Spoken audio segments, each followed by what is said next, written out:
Hello and welcome to Washington Post Live. I'm Frances Stead, a senior writer here at the Washington Post. And today I'm delighted to be joined by Maisa Rojas, who is Chile's Environment Minister. Minister Rojas, a very warm welcome to Washington Post Live. Thank you so much. I'm very excited to have this conversation with you just a couple of days ahead of COP28.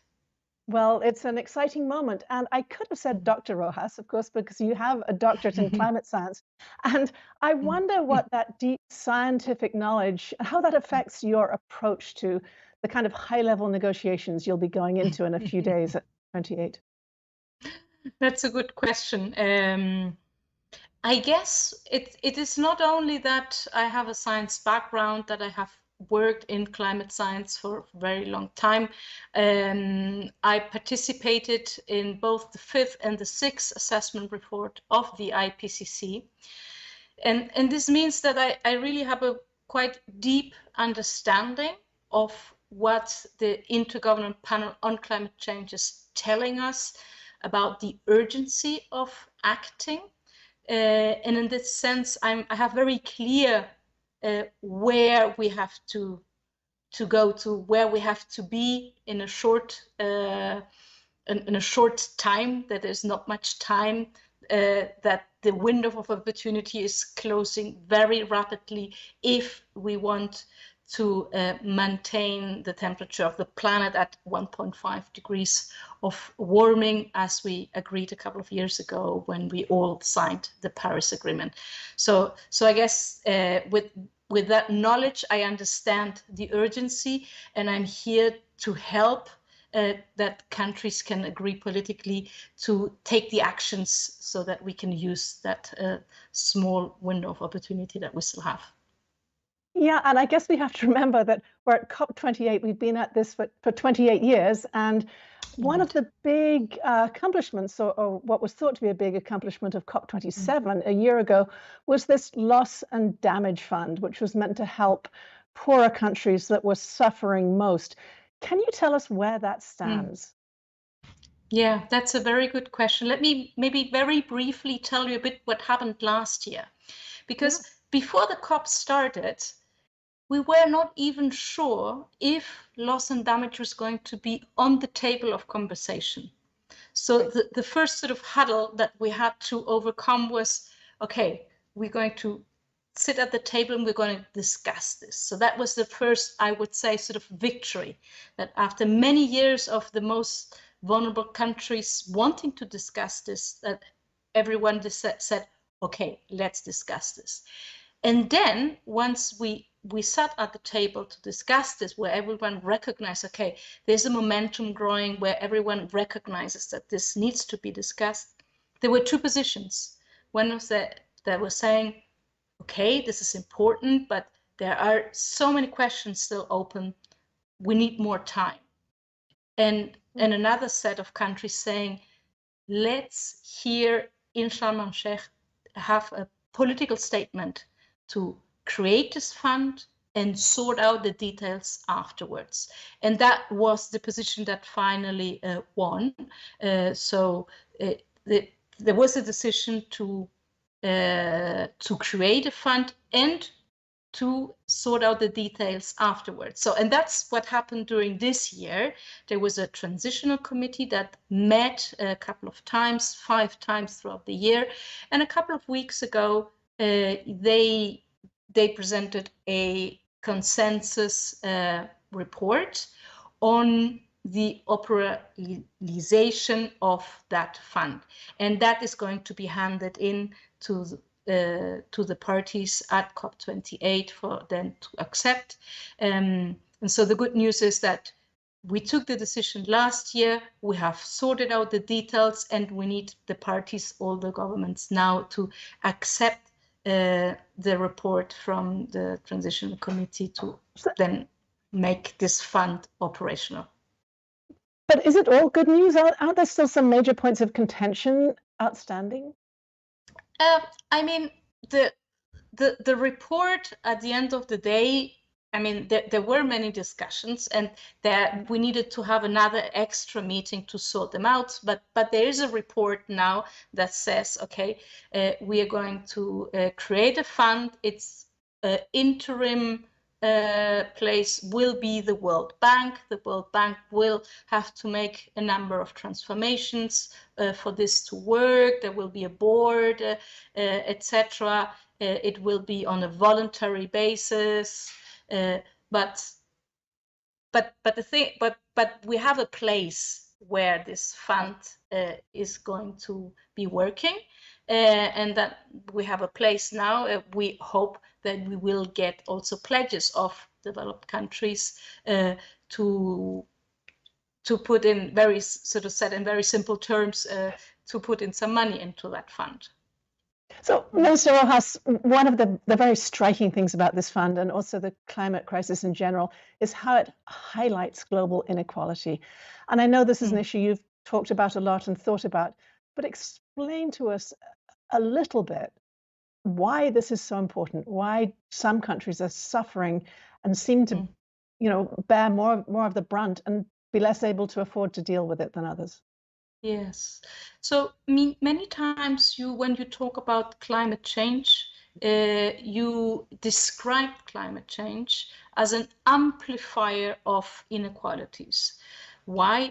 Because what is happening is that it will increase the hazards, the climate change hazards. So it's not just that the world is warming, right?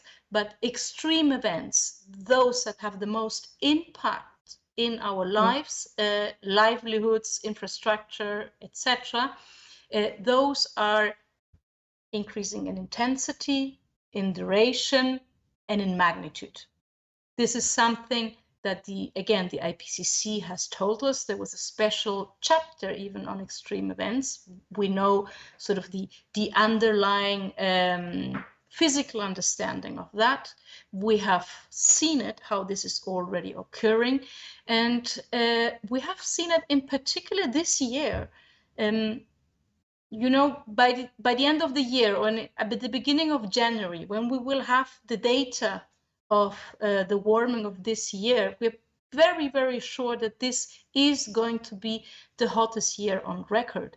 And not only that, we will be very, very close to a 1.5 degree of warming. Remember that this is our sort of ambitious goal of the Paris Agreement. So it's going to be a very symbolic year in that sense, that for the first time that we might be reaching very close to that limit that we put ourselves in the Paris Agreement. And we have seen extreme events, I mean, all over the place. Just last week, we saw 2 consecutive days that surpassed 2 degrees of warming. So as scientists all around the world are saying, we are really entering uncharted territory in terms of climate. And for that, countries need to be prepared. And countries that are more vulnerable tend to be less prepared, tend to have less institutional arrangements in place that they can address these extreme events. And this is why climate change, with the intensification of extreme events, is an amplifier of risk and amplifier, hence, of inequalities. So I want to ask you about another symbol that has reared its head this year as we approach COP28, and that's the location in one of the largest oil-producing countries of the world. Does that matter? It matters to protesters. Does it actually matter? I mean, the convention and the almost 200 countries of the convention are divided in 5 regions, and the COP presidency rotates into these 5 regions. So this means that this year the region is Asia, and this is why the COP is in the Emirates, and so in that sense, it's part of the rules of how the convention works. Remember that once, and I can say this because Chile had this role 3 COPs back, right? COP25, the presidency was in Chile. The role of the presidency is to help that all parties can come together and find consensus to have an ambitious outcome over the goals that we have in the Paris Agreement and in the Convention. And in that sense, the role of the presidency is to put sort of aside their national interests, but to make sure that the process has success, and for that they have to bring together everyone. So in that sense, that's the role that the current presidency has, and I hope they're taking it, and I have seen it as well, that they're taking this very seriously. So let me ask you about one of the kinds of arrangements people have talked about, a sort of political deal where countries would give up on polluting fossil fuels and instead turn to solar and wind and clean energy. How optimistic are you about that kind of arrangement, particularly given the lack of enforcement mechanism, as I understand it? Okay, so again, going back to the science, right. We know what is happening, but we also know very well, and we have known for a long time, how we solve this. And this is very simple. The cause of this is mainly that we are burning fossil fuels. Hence, what's the solution? We have to stop burning fossil fuels, right? That is the ultimate solution. And for that, we need to produce energy from other sources, and renewable energies are there.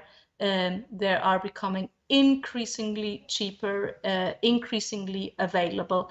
In the case of Chile, for example, we have a climate change law where we have, by law, our commitment to be carbon neutral at the latest by 2050, but also resilience to the adverse effects of climate change. And much of that work is occurring in our renewable energy transition. Now, what is important is we need to make a transition where we produce energy with renewable, but we stop producing energy with fossil fuels. So when there's an agreement that we have to increase, and there's all this talk about tripling renewable energy by 2030 and doubling energy efficiency, this has to come hand in hand with the phase out of fossil fuels. Otherwise, we're just increasing the use of energy in the world. Right. And the important thing is that we replace one with the other. Right. We all have more and more need of energy, it seems, right, around the world, growing population with more requirements. Yeah, of course, that is very important, but it should not be an adding to the energy that we today produce with fossil fuels, but we need to replace them. And especially in the energy sector, we know that we can do that by increasing renewable energy like solar, like wind, and others. Let's talk a little bit about the world's biggest emitters, the United States and China. Talks were renewed on climate issues very recently between the two leaders, who won't, I think, be appearing at COP. We know that of Biden. What is your impression now, moving ahead, of how big a role they play and what influence they can have on climate going ahead? Yeah, I think this is very important. We have to remember that the COP, the conference of the parties, is the place where decisions of the convention and the Paris Agreement are made. Okay, so in that sense, it's very important. But the convention and the Paris Agreement work by consensus. This means that you have to be able to agree on almost 200 countries. And as you can imagine, this is a difficult process. I mean, I don't know. I have 3 kids at home, and having to negotiate with them is already complicated, right?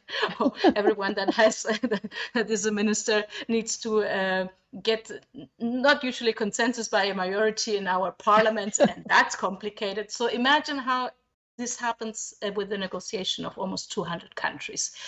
So that's why that process is sometimes, it seems slow, it's sometimes frustrating. But what happens at COPs as well is that there's all other world happening at the same time.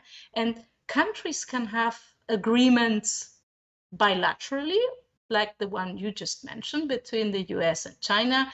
There can be pledges where you voluntarily sign on, etc. And all of that is, I think, as important. Both processes, we need to both processes are important, are relevant, and should work in parallel. So for example, an announcement of the US and China being the biggest emitter is, of course, very relevant and can really move the needle into the right direction.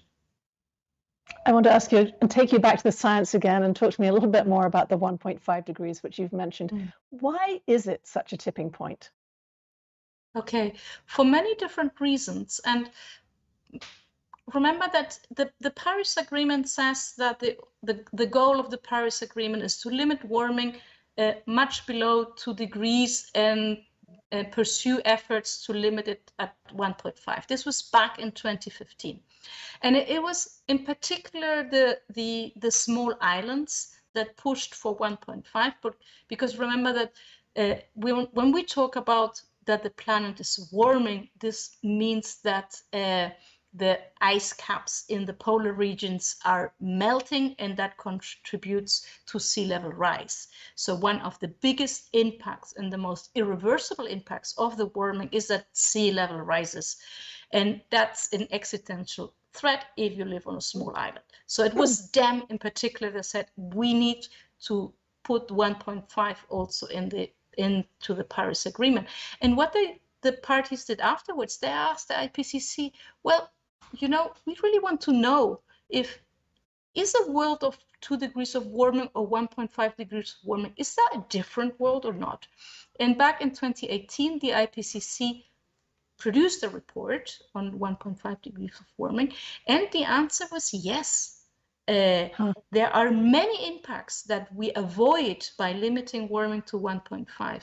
And since then, we've really agreed that it is just too high of a risk to allow the world to warm 2 degrees. And then the ERA 6, the sixth assessment report of the Working Group 2, then reinforced the findings of that special report.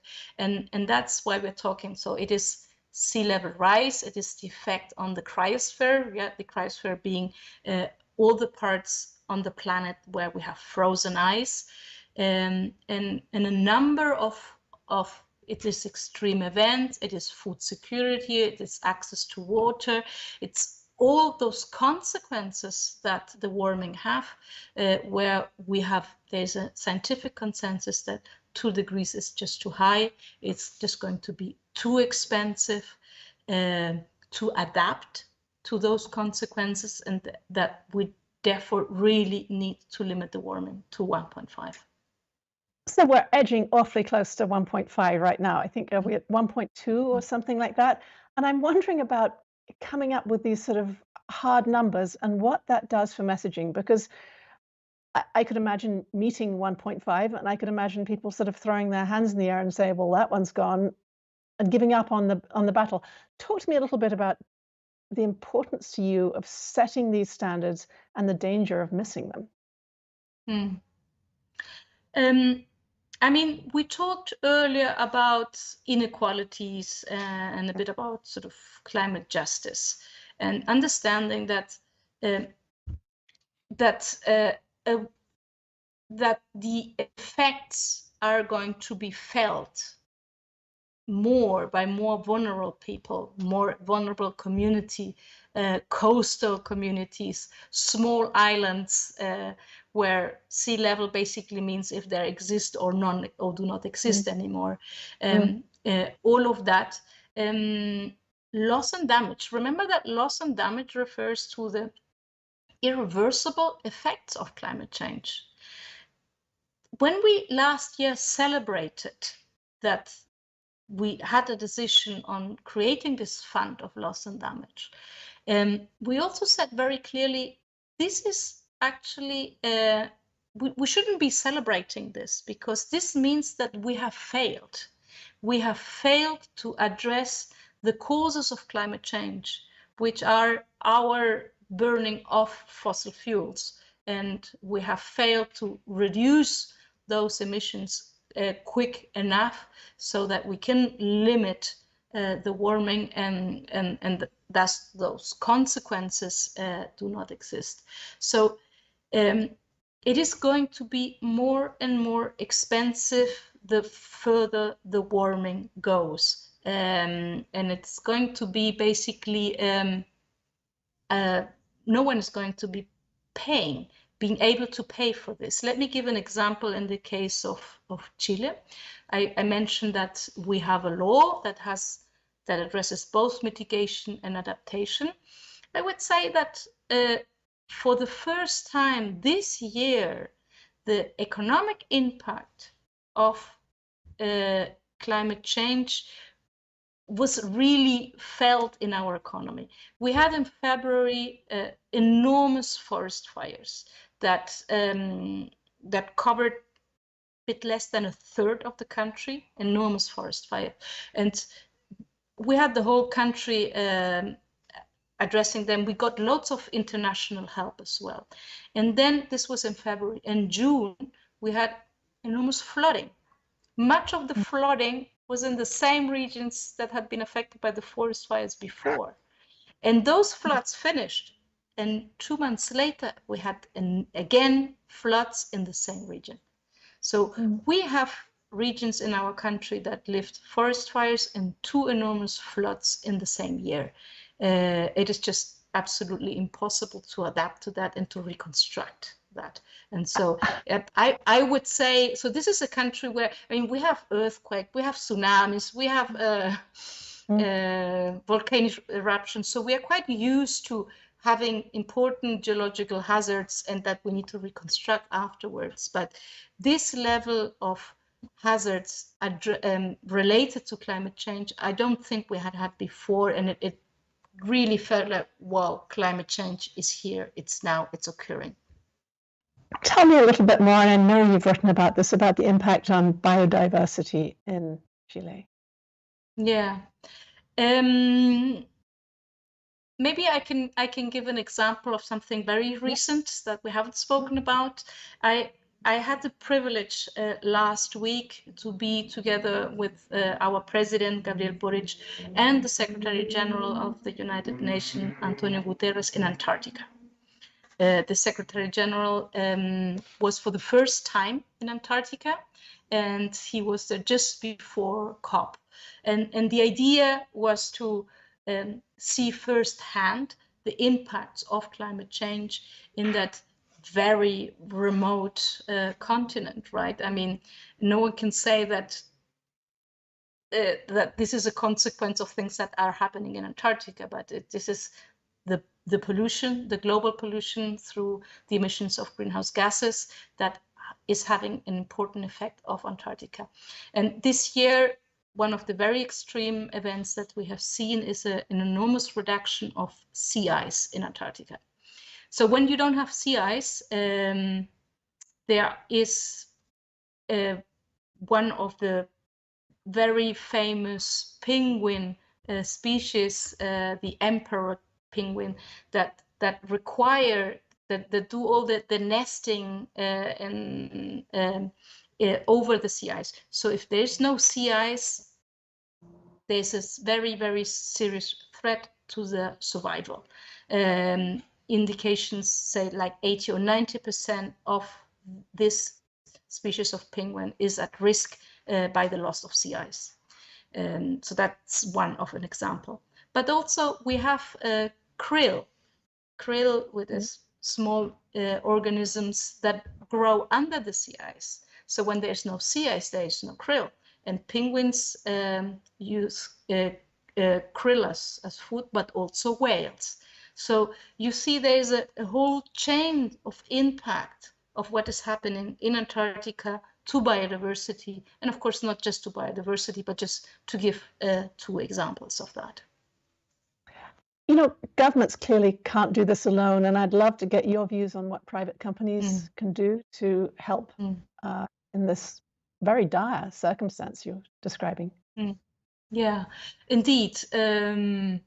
So the convention and the Paris Agreement is about parties, right? That's the language of the convention. That are the governments that signed the convention, that signed the Paris Agreement, that ratify it, etc. And hence they have the responsibility.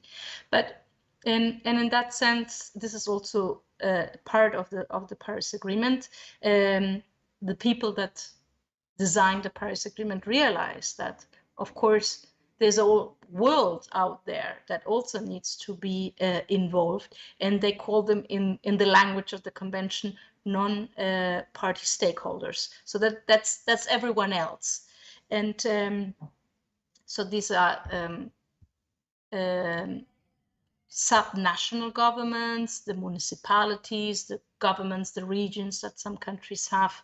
It's the private sector, and it's universities as well, and civil society in general.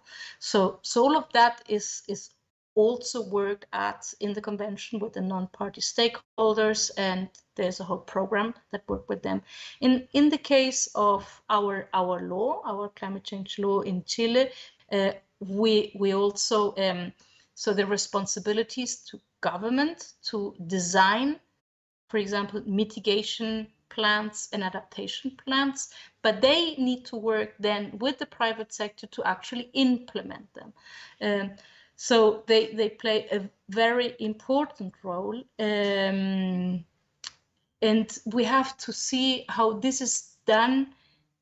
Although there's no binding agreement, unless a country has a binding agreement with their private sector, that these plans are made with the private sector, that these are credible, and that they help us to really advance in the goals that where the countries are responsible to. So very, very important role. A last question. I really want to ask you about messaging. We have huge protest movements, many of them driven by young people who feel enormous urgency around this issue. And also we know there's misinformation that gets spread on the internet. There are a lot of people who throw their hands up. What, in your view, can be done to help spread this key message? And where do young people and other minorities and women fit into making this message heard around the world? Yeah. I mean, I think let me first talk about the role of women. I think it is. I think that they play two very important roles. Being a woman as well and a woman scientist, I feel very passionate about this. And we have talked about the fact that vulnerable people are more exposed, had a higher risk of the impacts of climate change, and women usually are more vulnerable as well.